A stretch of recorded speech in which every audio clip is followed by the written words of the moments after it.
नमस्कार दोस्तों। 30 सितंबर की रात होती है।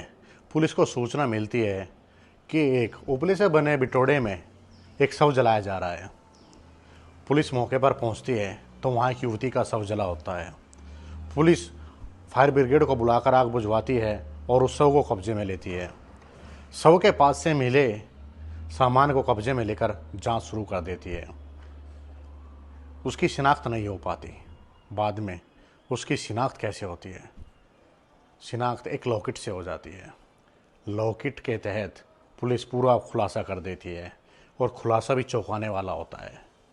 उस युवती के कातिल उसके माँ बाप और उसका भाई निकलता है।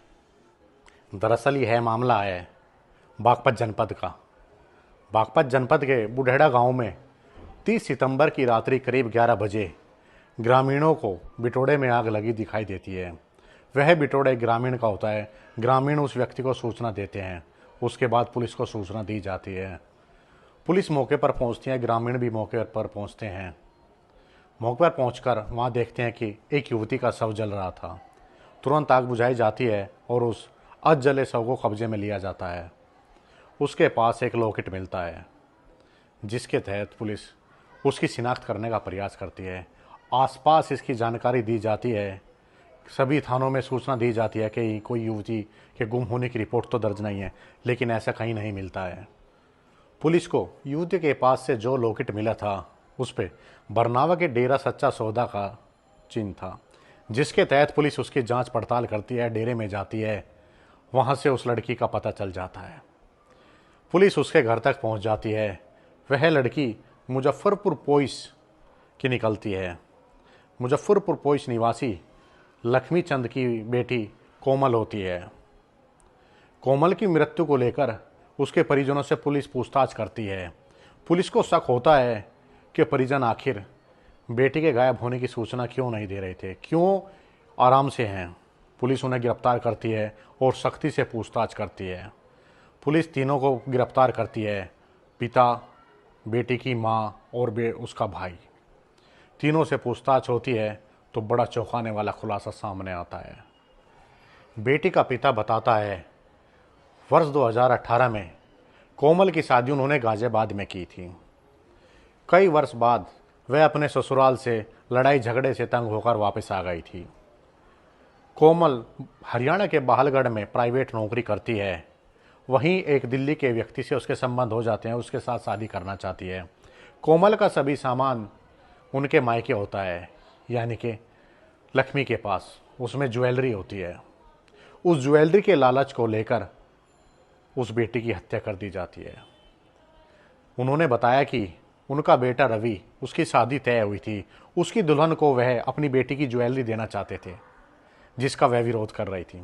28 सितंबर की रात्रि में वह गांव आती है। इस बात को लेकर उनका झगड़ा हो जाता है। ज्वेलरी को देने को वह मना करती है, लेकिन उसके माता, उसके पिता और उसका भाई जिद पर अड़े होते हैं कि ज्वेलरी वही लेंगे। इस बात को लेकर वह उसका गला घोंटकर हत्या कर देते हैं। रवि कार लेकर आता है और अपनी बहन के शव को अपने माता पिता के साथ कार में डालकर बुढ़ेड़ा के जंगल में पहुंचते हैं। कार में एक तेल की कैन भी लेकर वह जाते हैं। बुढ़ेड़ा के जंगल में उन्हें एक बिटोड़ा दिखाई देता है। बिटोड़े में शव को डालकर उसमें आग लगा देते हैं। एक लॉकेट से पुलिस ने पूरे मामले की तह खोल दी है। अगर वह लॉकेट पुलिस को ना मिलता तो पहचान होना भी मुश्किल हो जाता। उसके माँ बाप या उसके कातिलों तक पहुंचने में पुलिस को कठिनाई होती। अब पुलिस ने यह केस खोल दिया है। एसपी अर्पित विजय वर्गीय ने केस की पूरी जानकारी दी है। ये आप लोगों को अवगत कराना है कि 29/30 की रात को थाना बिनौली के बुढ़ेड़ा गांव में एक बिटोड़े में एक अज्ञात महिला का शव मिला था, जो कि पूरा जला हुआ था। और उस संबंध में थाना बिनौली में मुकदमा पंजीकृत किया गया था। इस संबंध में 3 टीमों का गठन किया गया था और ये टीमें निरंतर कार्य कर रही थी। और में 3 लोगों को गिरफ्तार किया गया है, लक्ष्मी पुत्र विशन, रवि पुत्र लक्ष्मी और एक महिला। इसमें ये जानकारी करने पे और इनसे पूछताछ करने में ये पता चला है कि ये जो अनआइडेंटिफाइड जो महिला थी, इसका नाम कोमल था और ये इनकी बेटी थी लक्ष्मी की। और इसकी शादी 2018 में हुई थी और शादी के कुछ समय बाद से ही ससुराल वालों से अनबन होने के बाद से ये अलग सोनीपत में रह रही थी, वहीं काम भी कर रही थी। और इसके जो सारे सामान थे, ज्वेलरी वगैरह थी, वो इसके मायके में रखी हुई थी, जो कि मुजफ्फरपुर पोइस में पड़ता है। और अभी हाल फिलहाल में ही इसका भाई जो जिसका नाम है रवि, उसकी शादी भी फिक्स हुई थी। और इनका परिवार वालों की इच्छा ये थी कि जो इसकी ज्वेलरी वगैरह है वो इसकी शादी में यूज़ हो सके। इसी को लेके इनका झगड़ा हुआ 28/29 को, और इस झगड़े में इन्होंने अपनी बेटी का कत्ल कर दिया गला दबा के। और फिर 29/30 को इस बॉडी को डिस्पोज करने के लिए बुढेड़ा गांव में बिटोड़े में बॉडी को डाल दिया और वहाँ पे इंजन ऑयल की मदद से इसको आग लगा दी, ताकि इस महिला की शिनाख्त ना होने पाए और पुलिस उसमें कुछ कार्रवाई ना कर पाए। इसमें हमारी टीम ने जो बॉडी से कुछ साक्ष्य मिले थे, लॉकेट मिला था, कपड़े मिले थे, उसके आधार पे लड़की का आइडेंटिफिकेशन करवाया और उसके आधार पर फिर आगे की कार्रवाई की। इसमें जो प्रयोग हुई थी गाड़ी, जिस गाड़ी का प्रयोग हुआ था घर से बिटोड़े तक बॉडी लाने के लिए, वो भी हमने बरामद की है। और जो अभी इन लोगों को गिरफ्तार करके अग्रिम वैधानिक कार्रवाई की जाए। जो पूछताछ में ये चीज़ें आई कि जो मेन झगड़ा हुआ, जो उस समय झगड़ा हुआ, वो इस चीज़ को लेके हुआ था कि जो जेवरात वगैरह हैं लड़की अपने साथ ले जाना चाहती थी और ये इस चीज़ का विरोध कर। लॉकेट से हमने लॉकेट जो है वो उसमें कुछ यूनिक आईडी लिखा हुआ था और डेरे से वो संबंधित था। डेरे से हमने पूछताछ करके इस लड़की का आइडेंटिफिकेशन करवाया। चंद गहनों के लालच में कलयुगी माँ बाप और उस भाई के हाथ भी नहीं कांपे अपने घर की लक्ष्मी को मारते हुए। जरा सोचिए, बेटियां घर की लक्ष्मी कही जाती है। जिस समय वह उस बेटी को मार रहे होंगे, क्या उन्हें उस बेटी के रहम नहीं आया होगा? क्या उनके हाथ नहीं कांपे होंगे?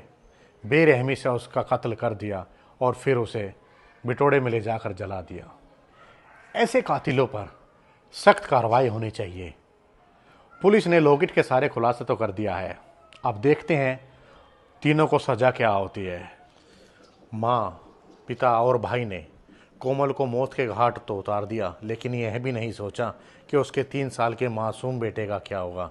कोमल का 3 साल का एक बेटा है, वह अब किसके पास रहेगा? जिस ज्वेलरी के लिए उन्होंने अपनी बेटी को मौत के घाट उतारा है, उस ज्वेलरी का भी अब क्या होगा? महज गहनों के लालच में पूरा घर बर्बाद कर दिया है। खुद तीनों सलाखों के पीछे होंगे। कोमल अब इस दुनिया में नहीं रही, उन गहनों को कौन यूज़ करेगा? उस 3 साल के मासूम को कौन रखेगा? उसका पालन पोषण कौन करेगा? हालांकि अभी उनके पड़ोसी ने उसे अपने पास रखा है, लेकिन उस बच्चे की आंखों से आंसू नहीं रुक रहे हैं। दोस्तों, खबर को लाइक करें, शेयर करें, मेरे चैनल को ज़्यादा से ज़्यादा सब्सक्राइब करें। आप